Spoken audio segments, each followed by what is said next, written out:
Hello student, today we have to see about the biotechnology. Biotechnology. Bio and technology. There are the three words: bio, techno and logy. Logy means study, bio means living organism and techno means new event. म्हणजेच इथे technique of bringing about the improvement of in living organism by artificial genetic change and by hybridisation for the welfare of human being. It is called as biotechnology. Cytology, biochemistry, molecular biology are the different branches of science included in biotechnology. Further we can see in detail. In the field of agriculture and pharmacy, first field is agriculture and second one is pharmacy. That two fields are there.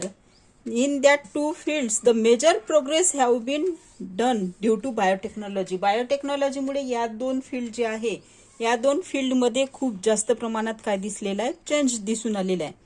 Improving the agriculture yield, production of high class varieties crop are the aspect in which biotechnology is in mainly used. Pharmaceutical experiment to produce antibiotics. What can be they will form antibiotics, vitamins. फार्माक्युटिकल म्हटलं की मग काय काय येणार आहे फार्माक्युटिकल एक्सपेरिमेंटमध्ये. Antibiotics येईल, vitamins येईल, हार्मोन्सशी related जे काही मेडिसिन्स असतात हे सर्व जे येणार आहे हे ह्या सर्व थिंकिंग कशात येणार आहे, फार्माक्युटिकलमध्ये येणार आहे. And it is due to the biotechnology. हे सगळा चेंज कशामुळे येणार आहे, बायोटेक्नॉलॉजीमुळे आहे. मग तुम्ही म्हणाल हार्मोनचा चेंज कसा येतो, तर आता इन शुगर पेशंट जे डायबेटिक पेशंट आहे त्यांना काय घ्यावं लागते, इन्सुलिन घ्यावं लागते. समजा एक सपोज तुम्ही इमॅजिन करा की इन्सुलिन आहेच नाही तर मग तो राहू शकेल का, कारण शरीरात इन्सुलिन तयार होत नाही आहे. मग अशा वेळेस तो व्यक्ती राहू शकेल का, राहू शकणार नाही. बाय गिव्हिंग इन्सुलिन म्हणजे त्यांच्या हार्मोनमध्ये काय घडून येतो, चेंज घडून येतो. मग आता मेन एरिया कुठले आहे, areas of biotechnology that are, कोणते कोणत्या एरियामध्ये आपण स्टडी करू शकतो. तर फर्स्ट वन इज मायक्रोबायोलॉजी.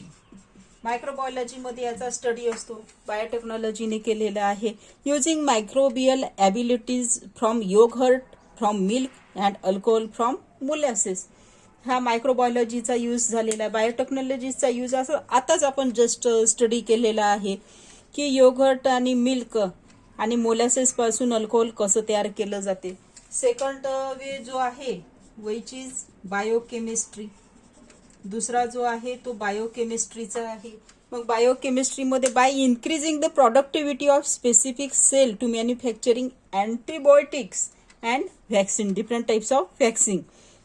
म्हणजेच मग आता प्रोडक्टिव्हिटी कशी राहणार आहे तर बायोकेमिस्ट्री. मग बायोकेमिस्ट्रीमध्ये काय काय येणार आहे, तर बायोकेमिस्ट्रीमध्ये काय येणार आहे, अँटीबायोटिक येणार आहे, त्याच्यानंतर डिफरंट टाइप्स ऑफ वॅक्सिनेशन येणार आहे. Then molecular biology. Molecular biology it is another fact in use of biomolecule like DNA and protein in human welfare. काय काय येणार आहे याच्यामध्ये, DNA. Most important thing is DNA येतो आहे याच्यामध्ये आणि प्रोटीन्स येत आहे. Then fourth one is genetic engineering. Genetic engineering मध्ये सुद्धा याचा बायोटेक्नॉलॉजीचा यूज केला जातो. By this technique manipulation the plants and animal variety and product of desired quality can be obtained, and from genetically modified bacteria and human growth hormone and insulin can be produced. हे सगळं कशात येणार आहे, genetic engineering मध्ये. आणि जो शेवटचा 5th नंबरचा पार्ट आपल्याला या सिलेबस मध्ये दिलेला आहे, 5th number is non genetic biotechnology. Non genetic biotechnology. By using the entire cell or tissue, non-genetic biology experiment can be done. In tissue culture, production of hybrid seed and such method are used. ह्या सगळ्या method त्याच्यामध्ये काय केलं जाते तर used केल्या जाते. त्यानंतर आपल्याला बघायचं what are the benefits. Benefits काय आहे या बायोटेक्नॉलॉजीचे. What are the benefits. Benefits काय काय आहे, काय कशा कशामध्ये आहे. First most useful and powerful benefits is that to increase the yield, increases yields or products. जे काही प्रॉडक्ट आहे मग ते क्रॉपच्या संदर्भात असो आणखी कशाच्या संदर्भात असो ते काय आहे तर कमीत कमी जागेमध्ये जास्तीत जास्त उत्पन्न कसं भेटेल. It is the most important benefits of biotechnology. By the development of resistance varieties, the expenses of disease control become less. म्हणजेच आपल्याला जे काही वेगवेगळे डिसीज आहे बायोटेक्नॉलॉजीने नवीन नवीन युजेस काढलेले आहेत. जसं आता कोरोनाचा काळ आहे, भरपूर मृत्यू संख्या वाढत आहे. व्हॅक्सिनेशन निघालं नाही तर ते मृत्यूचा दर काय आहे वाढेल. It is due to vaccination or due to the gift of biotechnology. Animal then fast fruit setting varieties are developed that increase the per annum yield due to biotechnology. म्हणजे फास्ट फ्रूट सेटिंग जे fruit पूर्ण व्हायला कालावधी लागतो ते कसं होणार आहे सो फास्ट होणार आहे. Then varieties which can be withstand changing environment parameter just as temperature, water, changing fertility of soil. There is a development or establishment of a national biotechnology board in 1982. 1982 मध्ये ते board तयार झालेलं आहे. Department of biotechnology under ministry of science technology. म्हणजे institute जी तयार झालेली आहे ते इन्स्टिट्यूट झालेली आहे 1986 मध्ये.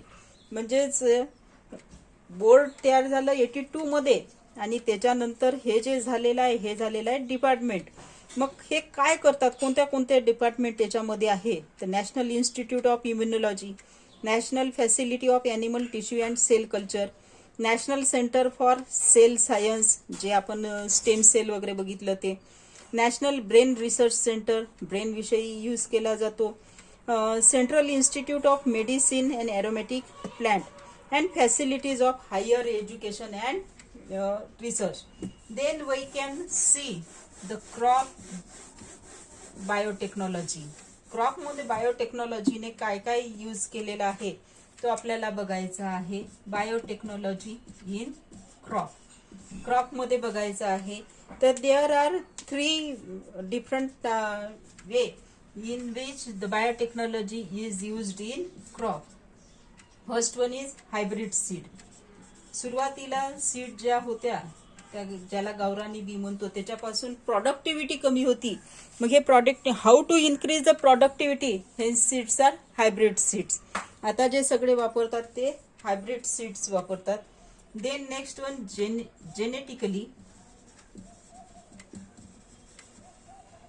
Genetically modified crop.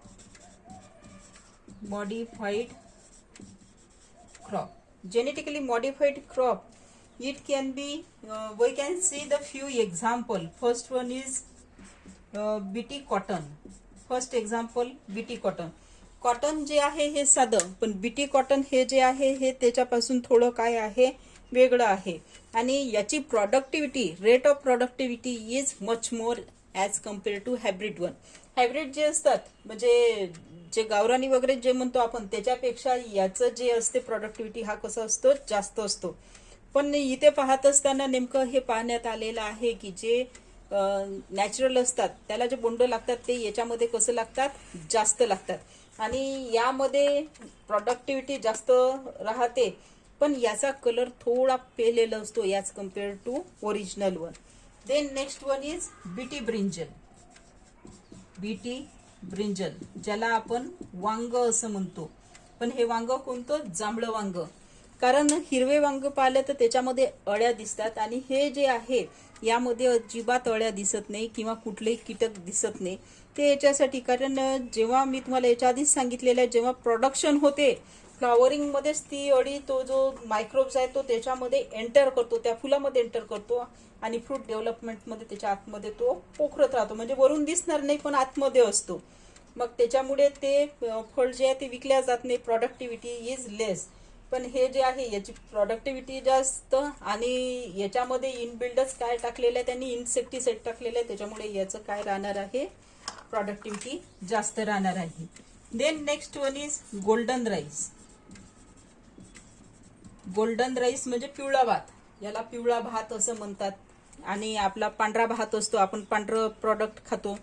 आणि हे जे आहे हे खायलाही रुचकर असं म्हटलं जाते आणि याच्यात vitamin, mineral, protein all this are very much in quantity सगळं जास्तच असते. And next one is herbicide tolerant plants. म्हणजे जे प्लांट आपल्याला इन जनरल आपल्या याच्यात होत नाही ते प्लांट कशात दाखवलेले आहे, हर्बिसाइड प्लांटमध्ये दाखवलेलं आहे. And next third step is bio fertilisers. Bio fertiliser there are few bio fertiliser म्हटलेलं आहे आणि त्याच्यामध्ये फर्स्ट वन इज अझोला. याच्या आधीच अर्लियर चॅप्टरमध्ये आपण पाहिलेलं आहे की याच्यामध्ये हे जे सगळे आहे हे बायो फर्टिलायझरमध्ये काय येणार आहे की असे काही प्लांट की ते कशाचं काम करतात, एकतर तणनाशक असतात, जे गांजरी गवत उगवते त्यांना नष्ट करायचं आहे तर त्याला मग खर्च जास्त लागतो मग काढण्याकरता वगैरे. तर तो खर्चाचे जे अझोलो प्लांट लावलं तर त्याचे दोन गोष्टी आहे, एक रायझोबियम अझेटोबॅक्टर आहे, अॅनाबेना नॉस्टॉक आहे. हे तीनही प्लांट जर ॲज अ बायो फर्टिलायझर का म्हटलेले आणि त्याचं प्लांटेशन का करायचं आहे, कारण हे जे बायो फर्टिलायझर आहे हे बायो फर्टिलायझर इनबिल्ड आपण तिथे जर प्लांटेशन केलं तर तण वाढणार नाही, तण काढण्याचा खर्च लागणार नाही. And it can act as a one of the fertilizer. म्हणजे त्याचं फंक्शनिंग कसं आहे, फर्टिलायझरचं आहे. Hence they are one of the gift of biotechnology. बायोटेक्नॉलॉजीचं काय आहे ते खूप मोठं गिफ्ट आहे. थँक्यू.